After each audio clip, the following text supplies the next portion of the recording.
सपने वो नहीं होते जो आप सोते हुए देखते हो, सपने वो होते हैं जो सोने ना दें। ये कहा था हमारे फेवरेट प्रेसिडेंट अब्दुल कलाम ने, जो एक एरोस्पेस साइंटिस्ट भी थे। आज हम बात करने वाले हैं इन्हीं महान शख्सियत के बारे में, जिनकी ज़िंदगी अपने आप में एक इंस्पिरेशन है। इनका जन्म 15 अक्टूबर 1931 को पम्बन आइलैंड के रामेश्वरम में तमिल मुस्लिम फैमिली में हुआ। रामेश्वरम जो कि पहले मद्रास प्रेसिडेंसी में था, जो कि अब तमिलनाडु में है। इनके फादर का नाम जैनुल आबदीन था, जो कि एक बोट के ओनर थे और लोकल मस्जिद के इमाम भी थे। उनकी मदर अशी अम्मा थी, जो कि एक हाउसवाइफ थी। उनके फादर अपने बोट से हिंदू पिलग्रिम्स को रामेश्वरम और धनुषकोडी के बीच उनको आया और ले जाया करते थे, जिनसे उनका घर बार चलता था। कलाम अपने 5 भाई बहन में सबसे छोटे थे। 5 में सबसे बड़ी बहन थी, जिनका नाम था असीम जोहरा। उनके 3 बड़े भाई थे, जिनका नाम था मोहम्मद मुथु मीरा, मुस्तफ़ा कलाम और कासिम मोहम्मद। वो अपने फैमिली के बहुत क्लोज थे। वो अपनी पूरी ज़िंदगी एक बैचलर की ज़िंदगी गुजारी। हालांकि उनके एंसेस्टर्स बहुत ही वेल्दी ट्रेडर्स थे और लैंड ओनर्स थे, जिनके पास बहुत प्रॉपर्टीज़ थी। उनके एंसेस्टर्स पिलग्रिम्स को एक आइलैंड से दूसरे आइलैंड तक लेकर आया जाया करते थे और ग्रॉसरीज की ट्रेडिंग करते थे। बट बाई 1920s बदकिस्मती से ऐसा हुआ कि उनके सारे बिजनेस फेल हो गए, और जब अब्दुल कलाम की पैदाइश हुई, वो गरीबी में पैदा हुए। अपनी फैमिली को सपोर्ट करने के लिए उन्होंने न्यूज़पेपर तक बेचा। इसी से मुझे उनकी एक बात याद आती है, if you want to shine like a sun, first burn like a sun. यानी कि अगर सूरज की तरह चमकना चाहते हो तो पहले सूरज की तरह जलना होगा। अपने स्कूल डेज में कलाम एक एवरेज ग्रेड स्टूडेंट थे, बट वो ब्राइट और हार्ड वर्किंग स्टूडेंट जाने जाते थे। उनका फेवरेट सब्जेक्ट मैथमेटिक्स था। उन्होंने अपनी schooling Schwartz higher secondary school से कंप्लीट की। बाद में उन्होंने अपना फिज़िक्स में ग्रेजुएशन कंप्लीट किया सेंट जोसेफ कॉलेज से। 1955 में वो मद्रास गए एरोस्पेस इंजीनियरिंग पढ़ने के लिए from Madras institute of technology. जब वो ग्रेजुएशन के 3rd ईयर में थे, तब उन्हें एक प्रोजेक्ट असाइन किया गया था। प्रोजेक्ट का काम ये था कि उन्हें एक लो लेवल अटैक एयरक्राफ्ट को डिज़ाइन करना था। टीचर ने बहुत ही स्ट्रिक्ट टाइमलाइन दी थी प्रोजेक्ट कंप्लीट करने के लिए, जो कि बहुत मुश्किल थी।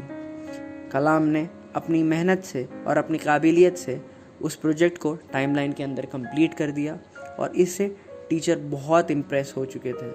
ये उनकी डेडिकेशन का ही कमाल था। As a result Kalam fighter pilot बनना चाहते थे। उन्हें क्वालिफायर्स लिस्ट में 9th पोजीशन मिली, पर इंडियन एयरफोर्स में सिर्फ 8 पोजीशंस ही अवेलेबल थी। अब ये उनकी बदकिस्मती कहें या खुशकिस्मती, शायद उनको पता नहीं था कि वो आगे चलकर इतिहास रचने वाले हैं। डॉक्टर APJ अब्दुल कलाम ने अपना ग्रेजुएशन 1957 में कंप्लीट किया, और 1958 में एज अ साइंटिस्ट उन्होंने डिफेंस रिसर्च और डेवलपमेंट ऑर्गेनाइजेशन ज्वाइन की। इन अर्ली 1960s उन्होंने Indian national committee for space research में भी काम किया with the renowned space scientist Vikram Sarabhai. उन्होंने अपने करियर की शुरुआत DRDO में एक स्मॉल होवरक्राफ्ट डिज़ाइन करते हुए की। अराउंड 1965 वो इंडिपेंडेंटली अपने एक्सपैंडेबल रॉकेट प्रोजेक्ट पर काम करने लगे थे। वो DRDO में अपने काम से ज़्यादा सेटिस्फाइड नहीं थे, और जब उन्हें पता चला कि उनका ट्रांसफ़र ऑर्डर आ चुका है इसरो के लिए इन 1969, तो वो बहुत खुश हो गए। वहाँ पर जाकर उन्होंने एज अ प्रोजेक्ट डायरेक्टर सर्व किया फॉर सैटेलाइट लॉन्च व्हीकल, जिसने सक्सेसफुली रोहिणी सैटेलाइट को डिप्लॉय किया। ये इंडिया की पहली designed and produced satellite launch vehicle थी। APJ अब्दुल कलाम को 1969 में गवर्नमेंट अप्रूवल मिला, और उन्होंने अपना प्रोग्राम एक्सपैंड किया, और भी बहुत सारे इंजीनियर्स उन्होंने इंक्लूड किए। In 1970s he made an effort to develop polar satellite launch vehicle with a name to allow India to launch its Indian remote sensing satellite.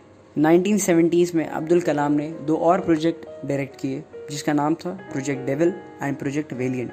हालांकि ये प्रोजेक्ट सक्सेसफुल नहीं हुए, बट इससे बहुत सारी लर्निंग मिली, जो आगे जाकर पृथ्वी मिसाइल के डेवलपमेंट में हेल्प की।